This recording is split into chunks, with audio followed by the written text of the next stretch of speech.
Mine, it's great to be here today. I think Likewise. we've been wanting to. Well, we've been having lots of conversations over the years, haven't we? Yeah. I'm sure we'll get into how we know each other today, but I think we've been talking about doing a podcast and recording it for quite a while, haven't we? It's kind of the culmination of years of conversations, distilling it into the podcast today, I think. Yeah, isn't that's it? it. How do we get, what is it, 5, 6, 7 years of conversation Yeah. into an hour today? Yep. That's the challenge. try. Yeah, let's do it. So, yeah, I think.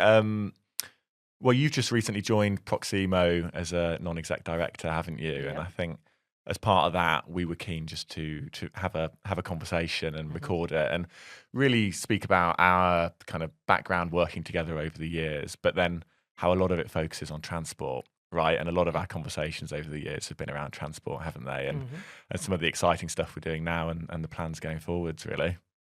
Cool. Yeah, I agree. I mean, I think for me, there's like so many narratives that are going on Yeah. to weave in. But obviously, yeah, there's for myself having disability, being a wheelchair user, and to transport, there's stories about how some things have improved and some things don't seem to have got better at all. Yeah. And I'm just turned 40, so like 4 decades is it quite interesting, personal observations of that sector. But then, yeah, sort of the business side, a few things I've been involved in, as you say, how we've then converged with our careers, and yeah, very much excitedly working together at the moment as well. So yeah, really excited to kick this off. Yeah, likewise. So why don't we just start right at the beginning then? And I suppose your experience of transport and travel, kind of growing up as a wheelchair user. Yeah, so my disability is called spinal muscular atrophy. It's under the umbrella of muscular dystrophy, and some people have maybe heard of that a little bit more so, but practically that means I'm always in a power wheelchair all my waking hours. That's been, I think I had the first wheelchair, I was about 3 years old, and I often say when I went to nursery, it's now looking back a little bit scary that I was in this big old wheelchair. It was pretty powerful, pretty fast, and careering around the nursery with these other 3-4-year-olds. And yeah, glad to say no one was injured during my learning to drive phase, shall we say. So I've been driving 37 years in terms of a wheelchair, and then I have a full-time care assistant for the fact my physical abilities is very limited. So there's a lot of support around dressing and showering, and I use a hoist to get in and out of the wheelchair. So yeah, essentially my disabilities physically, I'm very weakened muscularly, but then at the same time intellectually, I was able to do the normal curriculum at school. I went through to A levels and I did a degree, and then I got a master's in marketing. So always enjoyed education and yeah, very much embraced education. But it's always been that logistical side, the barriers when we look at the social model of disability, those barriers where the world's been not maybe designed with wheelchair users in mind. That's probably the personal thing I've had to overcome. But then as I've got older, realizing there's a lot of other people just like me that have those same barriers. So I suppose my career mission in the end has been about trying to get the world to redesign to include everybody, and that's what I've been chipping away at for about 20 years now. Wow, yeah, and I mean, I'm sure we'll touch on some of those things you've been chipping away at over the 20 years, and there's been quite a lot that you've gone after, isn't there? But I think just picking up on that point around the social model, because I remember one of the very early times that we spoke. It was around the social model, and you really kind of brought that to life for me. So yeah, I was wondering if you could just talk a little bit more about the social model and what it means in terms of disability. Yeah, so the first job I ever got out of uni was at a disability charity called Scope, and my day job there was in fundraising predominantly. It was quite varied and involved different elements of fundraising, which my master's been in marketing had that similar, connection. But what Scope really gave me was the understanding of the numbers around disability. So it's 1.3 billion people in the world have a disability. That doesn't mean wheelchair users, that's different types of disabilities. But the other thing was that I went on a train the trainer course. So I learned all about the social model from Scope, and then was able to go and train and teach others about it. And a sort of 2-day workshop distilled into like 3 sentences is essentially that I'm disabled by the barriers. So SMA is the medical condition I've got. It's not ignoring or denying that I still have to look after my health around that. I've got those the wheelchair and the care needs I mentioned earlier. But that's not what inverted commas disables me. What disables me is those societal barriers. And there's 3 types of barriers. There's the physical environment, there's attitudes, and there's policies and procedures. So when there are steps, I'm disabled by the steps. But when there's a ramp, I'm not anymore disabled. So attitude is around discrimination and stereotypes. So if someone sees me and presumes I can't speak for myself or speaks to my care assistant instead of me, they're disabling me. But when they get curious and get to know me as me, then I'm enabled, I'm empowered, I'm included in society. And then policies and procedures, obviously you've got government, but that could be business. So for example, there's always been the thing about going on trains that you have to give at least 24 hours notice for assistance. Now, that's got a bit better over the years, but essentially that policy was disabling if you wanted to just spontaneously jump on the train 2 hours later. So again, you can see how policies and procedures, but the key part is that all of those barriers don't have to be there. And so the things that disable a lot of people, when we educate and we solve them, then we have inclusion, and the disabled word is dropped away, and there's equity and equality. I mean, I think it, as I said before when we spoke about that, the way you bring it to life, it just kind of hits home around the reality of those barriers, but actually the fact that they are addressable, and a lot of those barriers, be those the physical ones or around attitudes, all of them that you mentioned, it's very much that they are barriers that can be removed and addressed, as I was saying.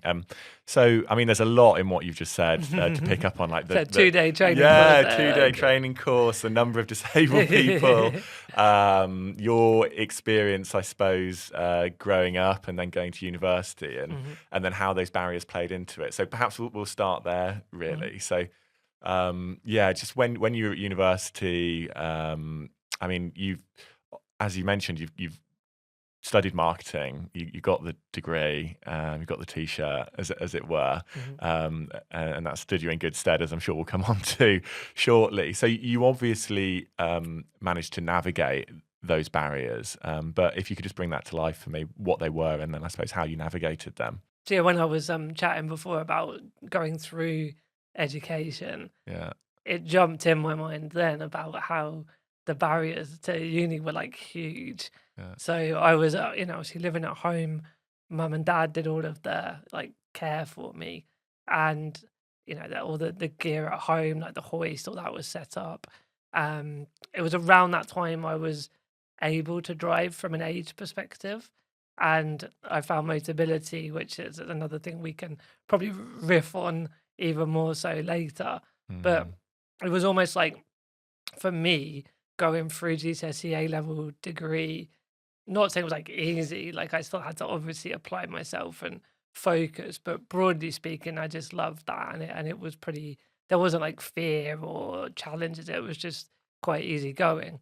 The irony is that, like, for me, it was going to uni was around who would do my care, could I find accommodation that was accessible, and then how I would get around without sort of mum and dad to just drive me in the adapted vehicle that we used to call it the kebab van, because it was this like really old Renault Traffic that had like a ramp put in, like a hydraulic ramp in the back, and so I could stay in my wheelchair. But it was literally like I'd get picked up after going to pubs and clubs when I was with my mates back home, and it would be like 2 a.m, and mum or dad would rock up in this cream-coloured Renault Traffic, and people almost thinking the window was going to open and serve kebabs out of it or whatever. So I imagine a slight disappointment when it didn't. Absolutely, it was a missed opportunity. Now looking back, exactly. Well, so and that's why I mentioned Motability, that I eventually went on that. The scheme, and I learned to drive with adapted hand controls, and so all of this is to say that there was the barriers about transport, barriers about accommodation. There was a need for care support, not from mum and dad. And that was hugely scary for me to go through. But like anyone leaving home, there's considerations, but that was one of like the hardest things I probably ever did. And also now looking back for my mum and dad, because they knew it was the right step for me in my life and my journey, but they were worried like who was going to be helping me with the care and whether I'd be okay, you know, a couple of hours away from home and all that sort of stuff. So yeah, it's hard to give every barrier and every solution, but I think that gives it a flavour of the physical barriers, but the psychological barriers that I went through at that time as well. Yeah, I mean, there's that kind of picture of you having, I suppose, the familiarity of managing your disability, having disability, living at home, and the structures around that, to then go away from that familiarity into a totally new environment without the infrastructure that you and your family had built up in it. Yeah. I was going to say, like, because I know we've spoke a lot, you said the last few years, like we'll obviously converge, you know, what we're up to shortly, but it'd be cool to hear a bit from your experience of disability and that from your own perspective. Is that something you're happy to share as well? Of course. I mean, one area that really kind of sparked me thinking around my own experience was when you mentioned about the Motability scheme.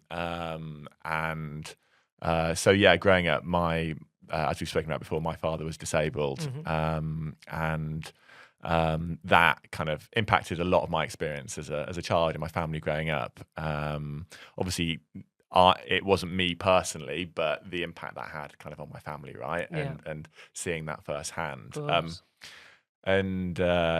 Transport was a key. Talking of the barriers in the social model that you mentioned, transport was a really key thing that we struggled with as a family, and that then had all sorts of knock-on impacts on my life. Be that being able to kind of get lifts around to mates or sports or whatever else you get up to as a kid, right? Because no kebab van. No kebab van, yeah, exactly. And doing stuff as a family, because it was always just so important, as you've touched on, so much more kind of logistics. I think was the word you used, wasn't it? Absolutely. To get around it. But it was, we also at one point, I think there was a decision of whether to buy a kebab van, which as a young teenager, you can imagine my response to, because they're not the coolest cars, are they? No.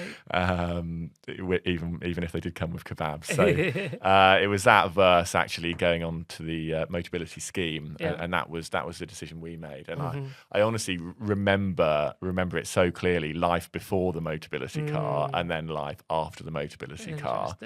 And the ability for we got a vehicle with hand controls on it, right? Initially, so your dad could drive. Whilst he had multiple sclerosis, which is a degenerative condition. But earlier on, he was able to drive. Very similar to me, then, really. Exactly. And because he could then use the hand controls, if mum was out, I could then get lifts to my mates' houses, which was brilliant. Which gave your dad, I'm sure, that independence, but that being empowered to do things as a dad, which would have been amazing. Exactly. And then it was kind of a bit later on moving to a kind of full wheelchair accessible vehicle where dad was a passenger. Again, that just opened up a huge amount of kind of options that we hadn't had previously, or we'd had previously but were gradually being eroded, around being able to, I don't know, just go out and do things that families do, be that holidays or going to the cinema, or kind of other things such as that. As you were talking about the Motability scheme and the kebab van, I think there was lots resonating for me there as well. Yeah, that makes sense.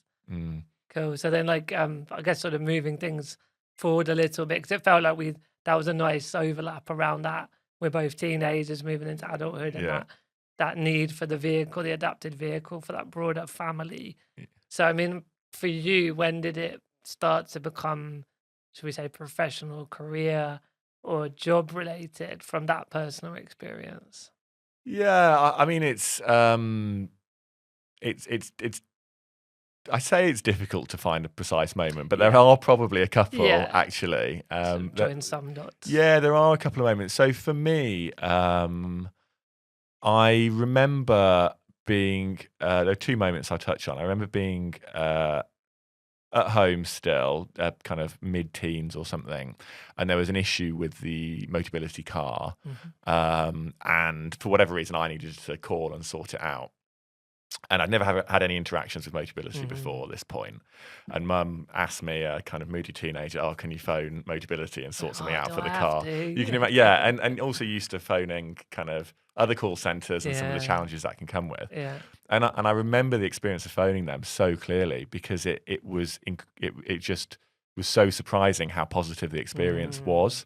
I remember speaking to someone on the other end of the phone who just got it. It was just very smooth. It was just a very pleasant conversation. Yeah. And whatever it was I was phoning about was sorted very, very quickly. So that just stayed in my mind around, okay, who is this company that means that we've now got a vehicle that we can do these things that we couldn't do before, and I've now spoken to and had this incredibly positive experience. Yeah. So somewhere that lodged in my mind, I suppose. Fast forward a fair few years, I'd gone to university, graduated, and then was looking at graduate jobs. And then while I was looking at, I think it was the Milk Round, the graduate job website I remember that, at the time. I presume it still exists. Yeah, it's like diversity sort of jobs, isn't it? No, it was all. Or was it general jobs? All graduate jobs. Yeah. Okay. All it's just a graduate jobs. Yeah, I definitely website. remember using it. Yeah. Yeah, and I was scrolling through, and you're seeing the kind of the usual grad schemes, and nothing was massively catching my eye until I saw Motability Operations grad scheme.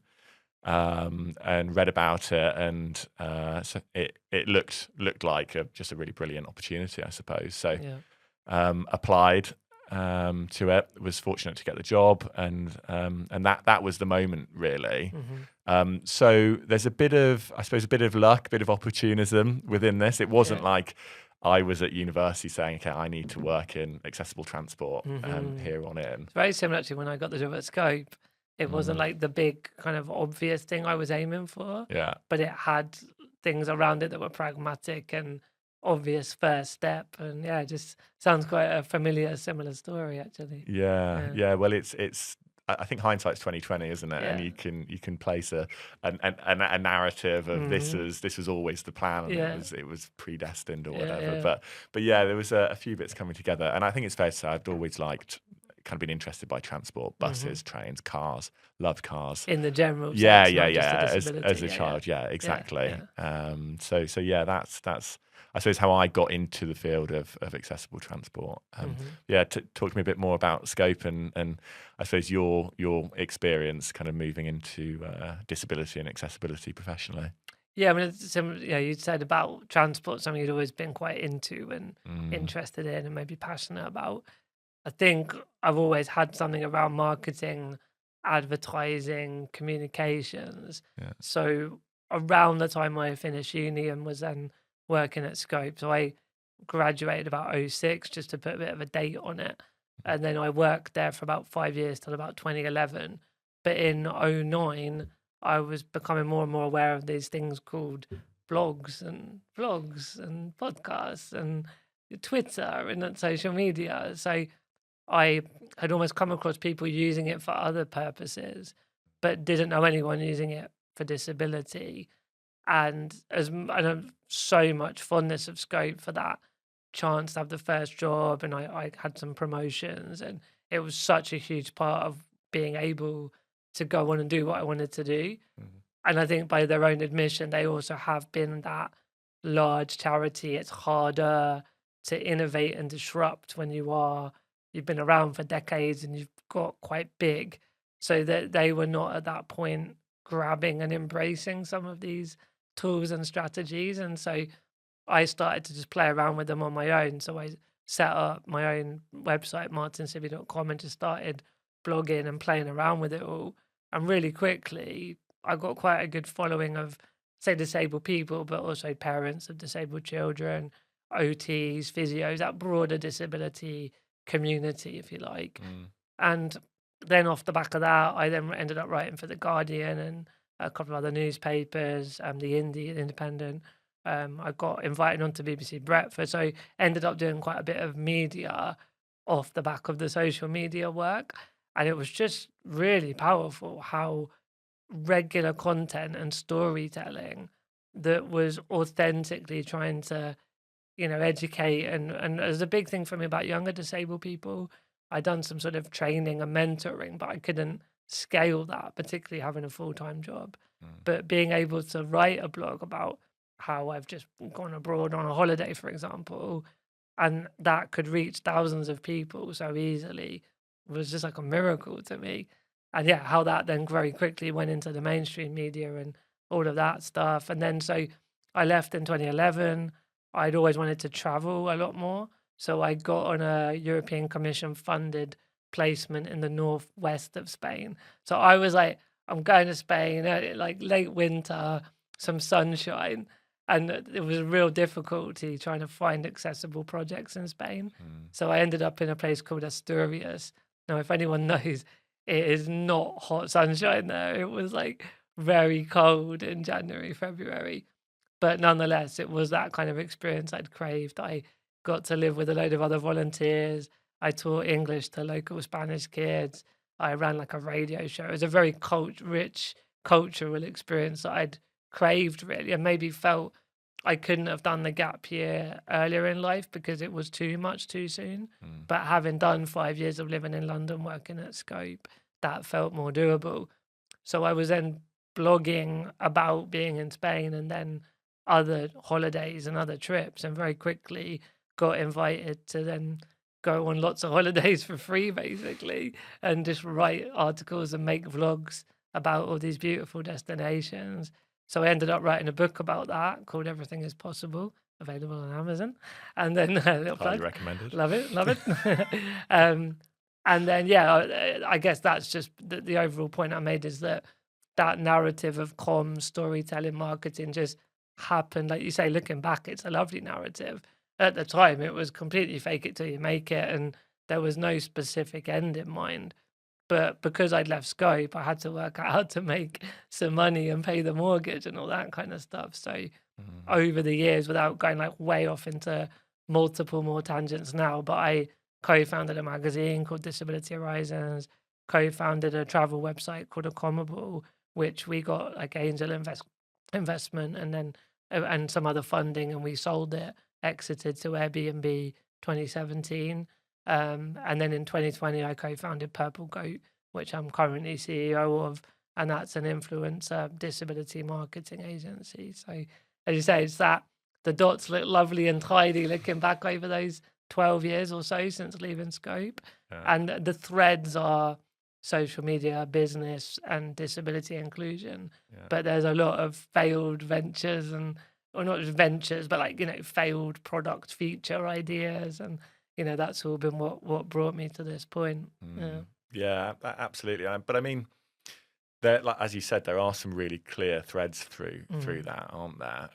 And I think the point around kind of social media, comms, disability inclusion, I think authenticity around it as well. Yeah, that's a big one, right? Because if people set out to like gonna make their own money, do their own business, and they've decided they're gonna do that just by helping, whether they're disabled or not, but like helping a group of people, but it's really only driven by the business part.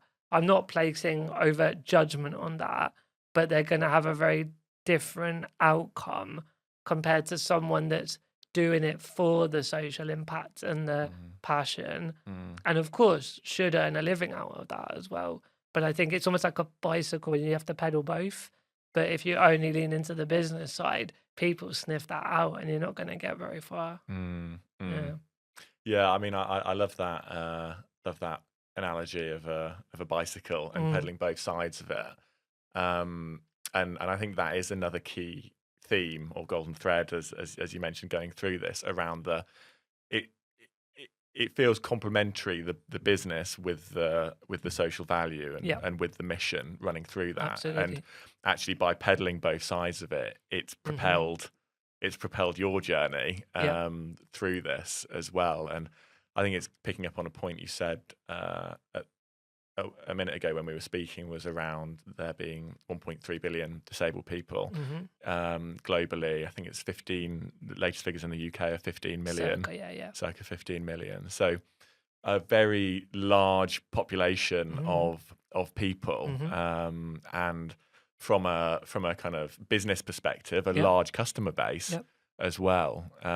So with that in mind, why do you think that businesses haven't worked more in this space and seen more opportunity to provide products and services to disabled people? That's a lovely teed up question, because I think we touched on social model, but that was the follow on from the medical model, and that's still the legacy that we're trying to overcome and change. And the medical model was, going back to my description, whereby for me personally, the way to describe it is that because I've got spinal muscular atrophy, I'm the problem, inverted commas, and so it's either to treat and cure me, or you're sort of not part of society. And that's, if you look back, certainly like 30s, 40s, 50s, like 1930s, 40s, 50s, there was a lot more institutionalization of disabled people, and prior to that into history.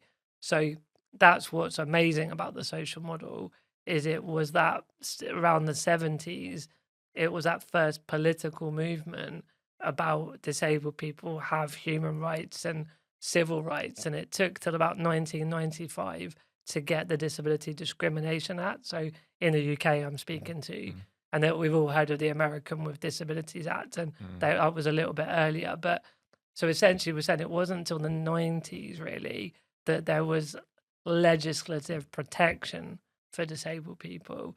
And even now we're still trying to enforce some of those legislative things. And on the human rights, like the United Nations Convention of Human Rights, there's still a long way to go. But without this podcast getting overtly political, this is all the history, to answer your question, of why businesses don't see disabled people as consumers. It's because they've always seen us as, even first of all, didn't see us because we were in special schools and residential homes. And then even as things have improved from sort of the 70s onwards, there's still been a bit of that charity model. And when I spoke about scope, and the specific point I made was the not so much embracing of social media tools, but the charity model has always had the difficulty of to get more donations, to do more good, you have to pull on the heartstrings, which can often be a negative public perception, because you're saying, please donate to help Martyn get his new wheelchair. Like, that's a very disempowering narrative. So that's why, long answer short, the businesses don't or haven't previously looked at disabled people as a consumer base. Fortunately, the last 10 years, I would say, there's a lot more around this purple pound narrative, which is like purple being the colour of disability, and pound obviously is more Britain focused, but essentially it's the spending power of disabled people. I think from that 1.3 billion globally, it's like an $8 trillion market, and sort of brands and new initiatives like the Valuable 500, they're bringing out a lot more of this research and this argument. And again, like, to keep repeating, like the Scopes and the other charities, they are now catching up with the fact that there is a place for enterprise and business, and that can still, to our bicycle analogy, still have that, social impact as well. So there's a load of different things to unpack and talk around, but I think we are more now there than we ever were, but there's still a lot of history and legacy to overcome around these more sort of lacking negative sympathetic narratives, to becoming more, disabled people, we have skills and we can start businesses, and we're working, and people that can't work still have spending power, they still do the supermarket shop. So what if big brands embrace that and become more inclusive? There is a business case for that as well. Yeah, absolutely. And I think you've kind of woven that together, the complexity of it, incredibly powerfully, really. And For me, I think a couple of things that really stood out while you were speaking then was around that medical model, charity model, businesses and society viewing disability as kind of the right thing to do, as disability inclusion and accessibility to be the right thing to do kind of ethically, which of course it is, but being focused solely on that rather than the right thing to do commercially and for business sense and for kind of other benefits as well. Yeah. Really, I think the other thing that stood out for me is when you were talking around the kind of how interlinked policy, private sector and charity is with this. Yeah. And just with my experience, so after mobility operations, I moved into consulting at a big consultancy at KPMG, and I did work with public sector, private sector, and third sector as well. And it's so easy to view each of those sectors as distinct, right? And the policy doing one thing over here, business is doing another thing over here, and then charity kind of filling in a bit of a gap elsewhere. But as you said, it's the kind of policy decisions which were made in the 30s, 40s, and the 50s, which has then driven the way kind of businesses have operated and thought, and similarly with charities as well. And looking at this as more of a kind of I suppose systems level is a way to really drive change here, positive change. Yeah, because your question was about businesses not seeing disabled people as consumers, and so we then unpicked all of that history. But it's the same as applicable to the government and national and local government and the public sector, and likewise charity. When we talk about charity model, that's kind of an inverted comma way of saying older school comms and marketing and modeling. But we're not saying there's no place for charity now either. There is. Like, when the private sector and the public sector can't see to certain environmental failings and social failings, that's where the third sector step up. And we always are going to need that, I think. But it can be done with new approaches and new tools. And really, I suppose the bit that combines all of this is the nothing about us without us. So it's putting disabled people at the center of product and services design for businesses, at the center of policy design, and at the center of what charities are doing, not for their stakeholders, but with their stakeholders, or by their stakeholders, for their stakeholders. So there's a lot, we've both chatted a lot about the sort of citizens book model that we both read, and we can get into all the theories, but it's about giving a platform whereby disabled people are having a voice about what we want from our lives. And ridiculously, that is not what happened half a decade ago. And we're just playing catch up with that still. Yeah. And so just to clarify, half a decade or half a century ago? Sorry, yes, half a century, you're correct, yes. 5 decades. Good clarification there. Well, it is, but there'd probably be arguments to say that half a decade ago and today, there's still a kind of real journey happening around this Freudian stuff. slip, wasn't potentially, it? yeah. Well, as I said, in my 40 years, some things are lots better, and some things have gone backwards. So I'm going to do another little drop of a couple of things. But I was in the House of Lords last week, and that was about disability entrepreneurship, and that unpacked a lot of what we've just said about the three sectors working together. But the government are more seeing that there's a win-win for society and an economy when disabled people that are able to work. Because I always make that distinction, because there are people with certain disabilities that working is not possible for whatever reason, and so that's not the overall narrative. Is not everyone into work. There are completely understandable reasons why that's not always possible. But for many people that are willing and able to, there are a lot of barriers. Yeah. And that was what we were talking about last week, is if you reduce the barriers, the social model, to enable entrepreneurs like myself to flourish, then I'm now, I'm earning a living, and I've actually built businesses which have provided jobs, all that economic stuff. So that was a really interesting example, actually, of how the three sectors are starting to talk a bit more this way, if you like, this narrative. And then this coming Thursday, I'm in Parliament. I told you I was going to name drop for rights on flights, and talking about things that have gone backwards. Flying is such a nightmare particularly with equipment like a wheelchair. And that's definitely no better in last half a decade, last 5 years. Yeah, I think that a lot of this we can bring this conversation to life really around transport, and I think a lot of these points, as I say, can be illustrated around transport in terms of as a barrier or as an enabler, and it is. I think it's easy to get, being a bit of a transport nerd myself, it's easy to get caught up in like the latest transport tech, or like, I don't know, it could be great cars or buses or planes or whatever.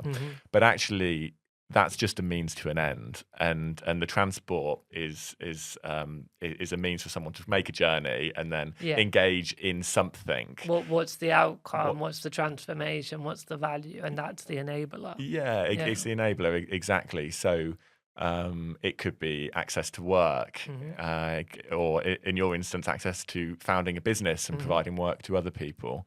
Access to social activities as well, or health. I mean, there's a whole range of. I was going to say, when we started Horizons, it just jumped out.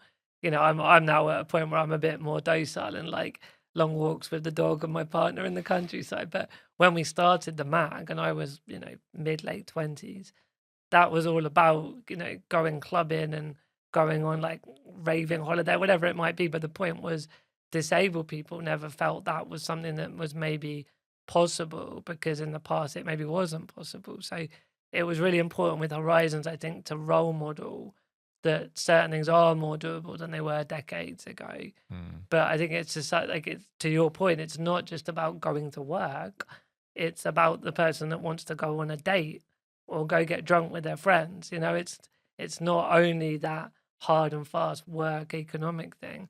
It's a fulfilled life, whatever that is to someone. So it can enable all sorts of things, is my point. Yeah, absolutely. And that is also quantifiable as well. The kind of socio-economic value of it is quantifiable. Well, that's what I think, because your narrative obviously was Motability Ops, then to KPMG, now Proximo. It'd be great to hear from you some of those sort of, and you're kind of going there already, but good to hear that kind of how you've, looking back, seen certain like models and trends and like you say, the economic argument and the way of measuring social impact. Would be great to hear more on.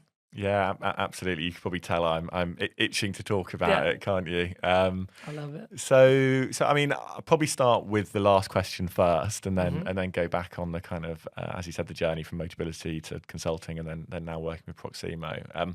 But yeah, just because we were speaking about the measurement piece, so I did some work with the Motability Foundation about 18 months or so ago, working with the Motability Foundation. So they're doing some amazing work and have been for quite a while now in terms of research, innovation, around accessible transport and disability in transport, and where there are challenges and where there are opportunities. So for Motability Foundation, I was involved with some socio-economic analysis, which highlighted that if transport was fully accessible, so the transport accessibility gap, i.e. the fact that disabled people take 38% less trips than non-disabled people, if the proportion, because of barriers, presumably, a large part due to barriers, some kind of barrier, exactly. If those barriers were removed, social model, and those individuals were able to take all the trips they would otherwise have done,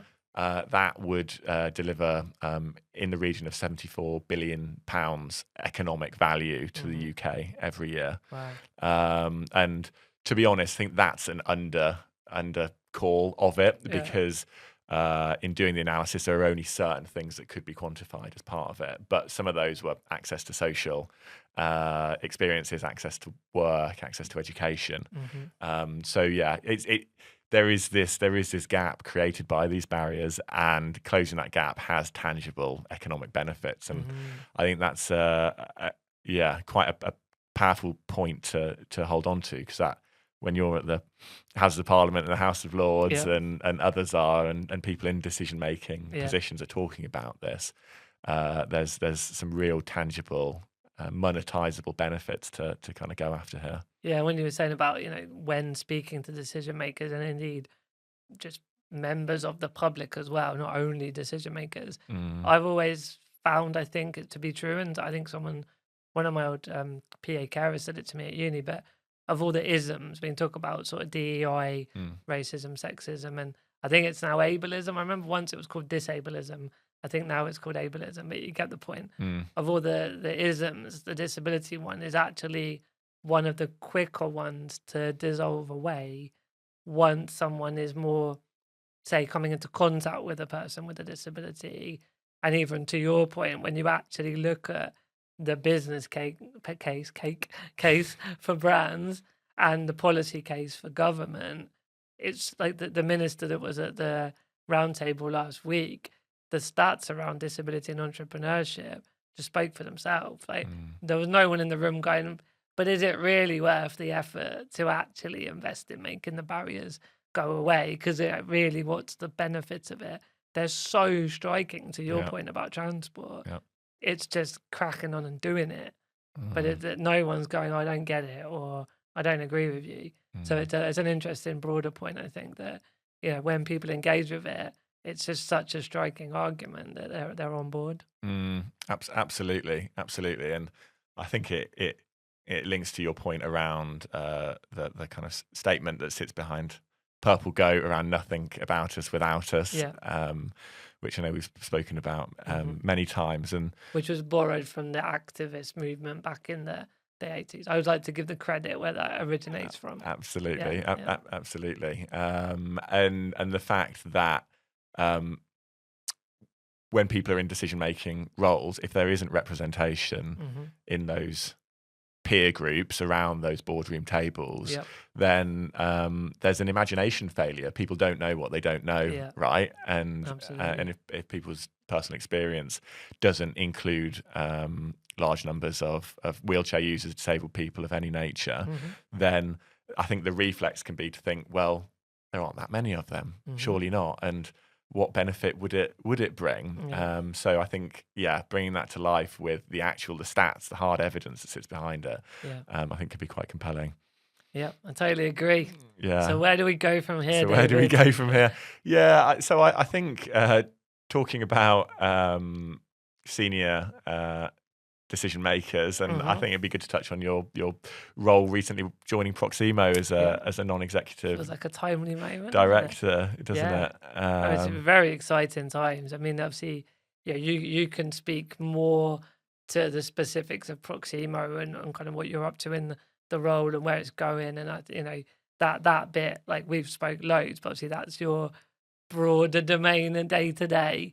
But for me, that sort of outside looking into the sector, touching on what you've just said before, that the issues and the challenges that are faced, but the opportunity to really move the needle for someone to step up and actually do the doing bit and not talk. There's so many round tables and so many talks, and I'm not saying they're bad or wrong, they're part of a journey, but it's, what you guys at Proximo are doing is actually grabbing the bull by the horns, and there's a logistical, actual, tangible change. And so to be able to come on the board as an NED and bring that background of lived experience of being in a wheelchair and having a kebab van and then being on the Motability scheme, I think, as you say, is going to give that perspective to Proximo and Proximo's stakeholders, and that has to be a good thing for everybody. But it's then more together, the stuff we're talking about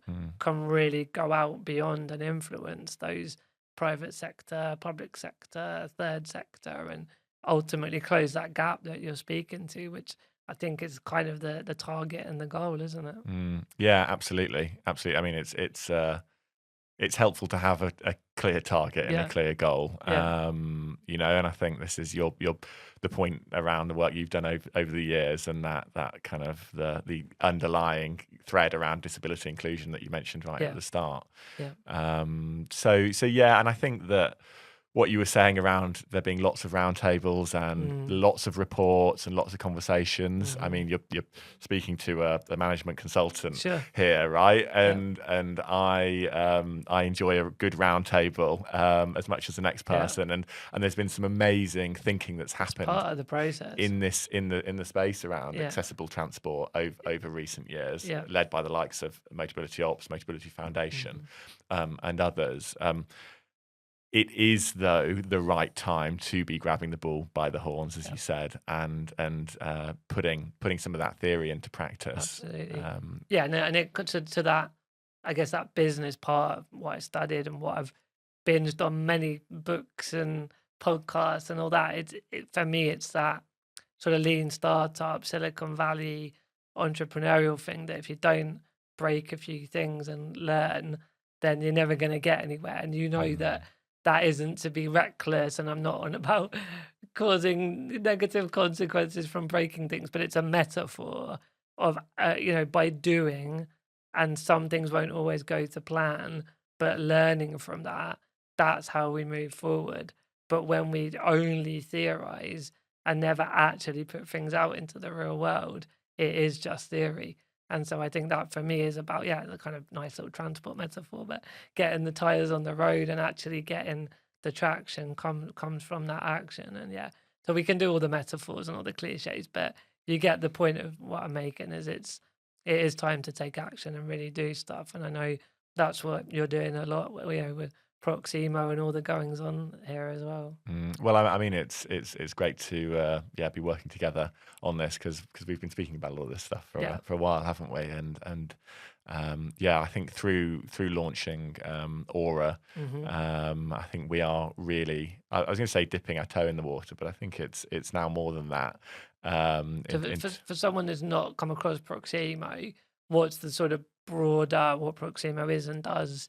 And then leaning into what Aura is from that. I think there'll be some people who haven't heard of Proximo before. Yeah, of course. Well, the Proximo group has a few different strands to it, but I'll focus specifically on what we're talking about here today. And Proximo, to be honest, the largest part of what Proximo does is adapted and accessible vehicle hire.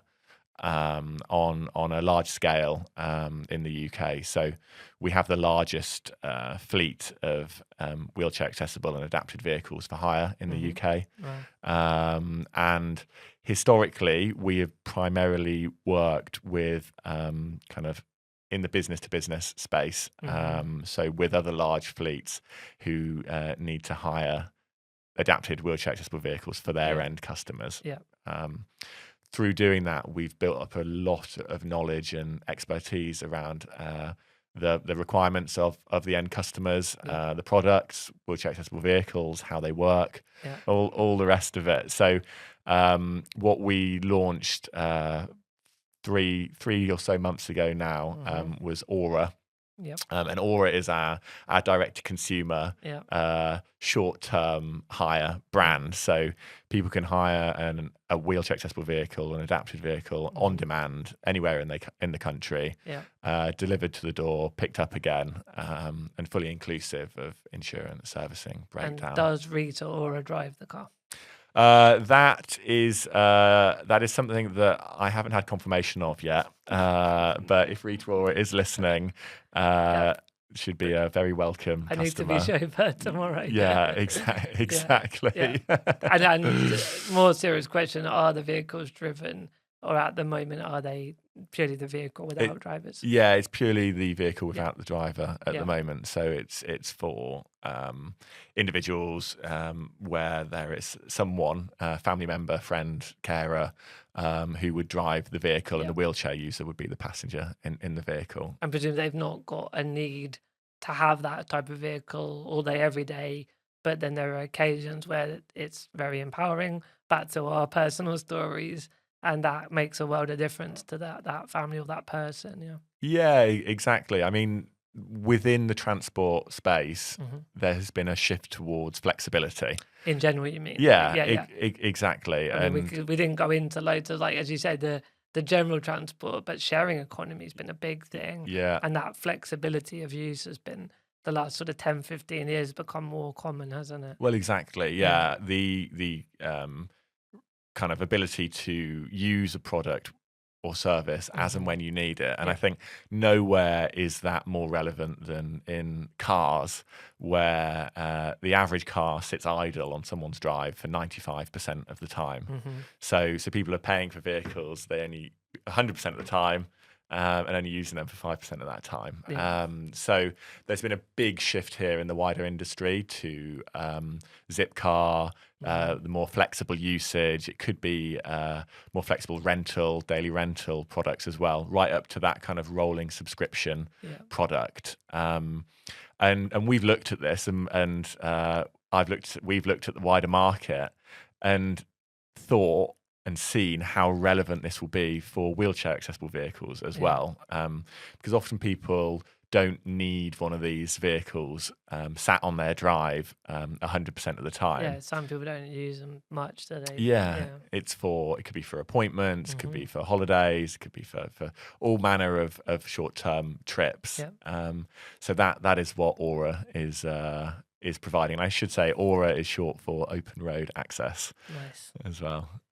So I'm sort of thinking, I guess, starting to meander towards a close. We've got a few more touch points, I'm sure, but for me, the mission's always been disability inclusion. Yeah. So the future vision I'm tirelessly working for is a day where or at least, the next generation of disabled people can just go where they want to go when they want to go. That's a broader point than just transport. I mean that in all industries, all sectors. And obviously where you're at, very much around inclusive transport. Looking ahead, we talked a bit about the 38%, but what's exciting for you in the coming, I don't know, I mean, you can pick your years if you prefer, but 10 years, say, are there things you're aware of that are going to be game changers, or are there things we need to create change by bringing together different groups? So it'd be nice to hear you riff a bit on the future. So we're going through a kind of once in a century transformation in transport at the moment, and have been for quite some time. And it's really coming to a head at the moment around the transition to electric vehicles, the adoption of new ways of using a vehicle and transport, often digitally enabled in that kind of flexible usage, on-demand usage, sharing economy. Of which none of have actually grabbed that mobility market whatsoever, have they? The existing ones that are in that world. Exactly. Yeah. By mobility market, you mean the disability and accessibility market. Exactly. I can't go on an app and really be very confident at all that anyone will provide me with a wheelchair accessible vehicle. Yeah. Well, not until now with Aura. Exactly. Well, there's electric vehicles as the on-demand sharing usage point. There's been a huge progress in like connectivity and data, and the amount of information that is available to consumers in planning transport and for transport operators in providing the transport and optimizing the transport.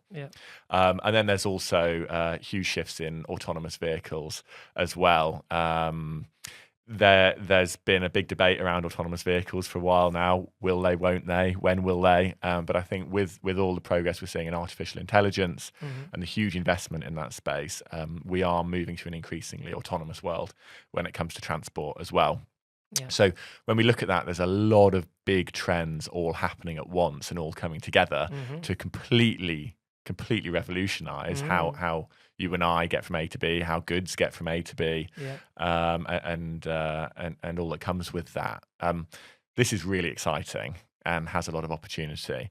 It also comes with a lot of risks, huge amount of risks, because decisions are being taken now and have been already taken in the kind of deployment of new technologies and transport systems, which are going to set the course of what's going to happen over the next century.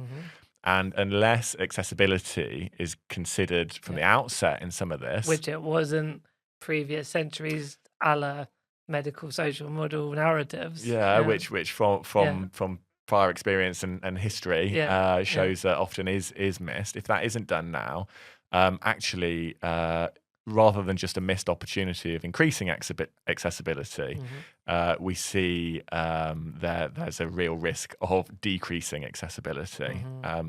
And I mean, electric vehicles are a really prime example of that. And there are huge environmental benefits of electric vehicles, and the train is on the tracks, as it were, and we're seeing massive increase in uptake in electric vehicles. A ban on new petrol and diesel vehicles in 2030 and 35. Is that ULEZ? No, that's another point as well. Right. That's happening now. The kind of additional charges on certain internal combustion engine vehicles in certain areas. But so I've heard of ULEZ and hadn't dug into exactly what it was. So yeah, that's really helpful. Yeah. So there's real big regulatory policy shifts happening in electric vehicles. But is the charging infrastructure going to be accessible? Yeah. Can someone in a wheelchair get in the vehicle? Can someone in a wheelchair get in the vehicle? Can a vehicle that's electric be made to be wheelchair accessible vehicle? Challenges around the batteries in the floor with these vehicles, lower the right? floors, and that's where a lot of the engineering and mechanical changes happen to make a vehicle accessible. So there are risks there, right? But bringing it back to the positive and where I'm excited, I think that there's a growing community across the transport sector who are aware of this and who are looking at this. The new National Centre for Accessible Transport in Coventry, the works I've mentioned, Motability Operations and Motability Foundation are doing an innovation, and others beside that still. Obviously, Proximo and Aura being part of that community too. So for me, the opportunity comes in using this technology to improve transport accessibility.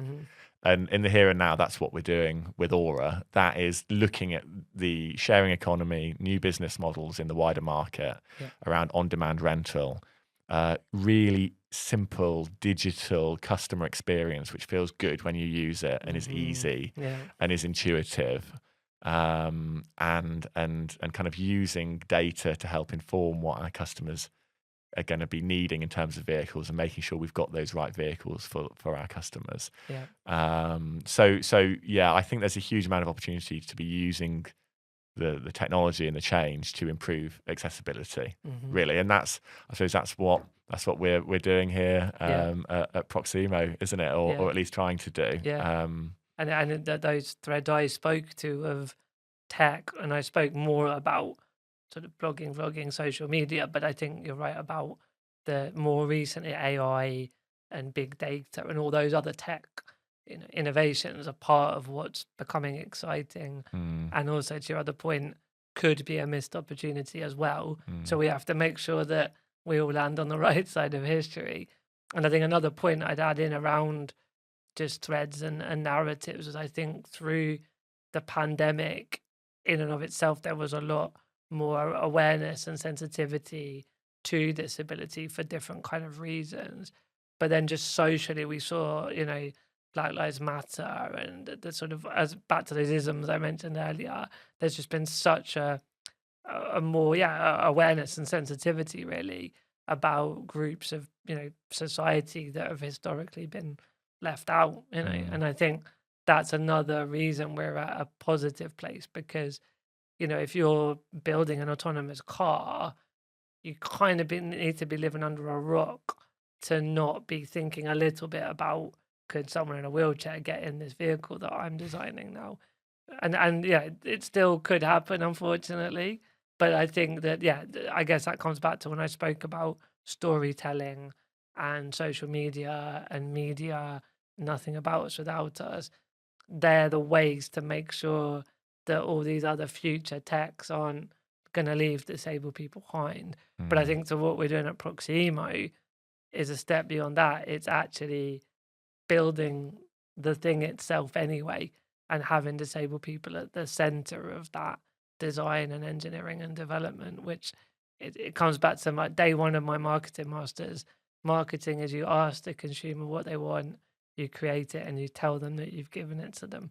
And that's just not what happened historically with disabled people, but it's 101 business. And I think we're kind of more there than ever now. Absolutely. And I suppose it was huge thanks to your team at Purple Goat as well for supporting us with that. Customer insights, roundtables, research, asking ultimately our consumers what was needed in this space right at the outset, and then feeding that into the design of Aura. Sort of co-production, isn't it? And yeah. So it's a lot. I'm sure there's things we haven't quite remembered to mention, but we've covered a hell of a lot there. We can do that in podcast number 2. Well, exactly. Can't we? It's not the last radio. Yeah. But I think that's a really nice way to set the scene of how we got here, what we're up to, and what the future potentially offers. Has in store for us. Yeah. No, it's been lovely speaking with you. Likewise. As always. Always. Thank you, mate.